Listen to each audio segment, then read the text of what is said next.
আল্লাহর পয়গম্বর হযরত মুহাম্মদুর রাসূলুল্লাহ সাল্লাল্লাহু আলাইহি ওয়াসাল্লামের মদিনার জীবনে সবথেকে বেশি কষ্ট দিয়েছেন। তার নাম হলো রাইসুল মুনাফিকিন আব্দুল্লাহ ইবনে উবাই। আল্লাহ রাসূলকে এত কষ্ট দিয়েছেন। আব্দুল্লাহ ইবনে উবাই তার সন্তান ছিল, তার নাম আব্দুল্লাহ, কিন্তু সে মুনাফিক ছিল না, বরং মক্কার একজন মুসলমান ছিল।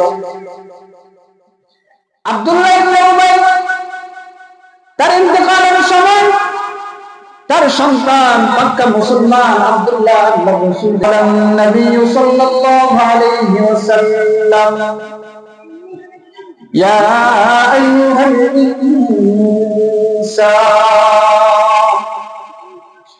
আল্লাহর পয়গম্বর হযরত মুহাম্মদুর রাসূলুল্লাহ সাল্লাল্লাহু আলাইহি ওয়াসাল্লাম সাহাবাদেরকে নিয়ে বলতেছেন, ইয়া আইয়ুহাল ইনসান, ও দুনিয়ার মুসলমান, কদ আদাল্লাকুম শাহরুন আযীম, তোমাদের মাথার উপরে এমন একটা মাসের ছায়া চূর্ণ করতেছে, তোমাদের সম্মুখে এমন একটা মাস চলে আসছে, মান তাকাররাবা ফীহি বিখাসলাতিন মিনাল খায়র কানা কামান আদ্দা ফরিদাতান ফীমা সিওয়া।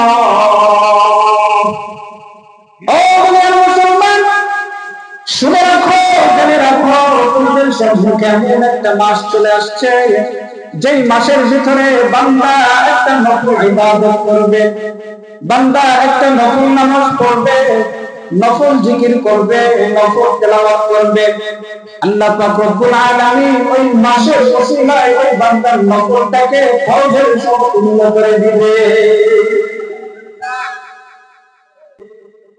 রমজানের বাহিরে একটা ফরজ ইবাদত করব, একটা ফরজের সওয়াব। রমজানের বাহিরে আমি যদি হাজার হাজার নফল ইবাদত করি, ওই নফল ইবাদত কখনো ফরজের সমতুল্য হবে না। কিন্তু এই মহান মাসের ওসিলায় আল্লাহ তাআলা নফলটাকে ফরজের সমতুল্য করে দিবে। শাহরুন ফীহি লাইলাতুন খায়রুন মিন আলফি শাহর, ওই মাসের ভিতরে এমন একটা রাত আছে, যেই রাতের ভিতরে বান্দা ইবাদত করবে, আল্লাহ পাক রব্বুল আলামিন ওই এক রাতের ইবাদত হাজার মাসের থেকে উত্তম বানিয়ে দিবে। শাহরুন ইজাদু ফীহি রিজকুল মুমিন, আর এটা এমন একটা মাস, যেই মাসে আল্লাহ তাআলা মুমিনকে বৃদ্ধি করে দেয়।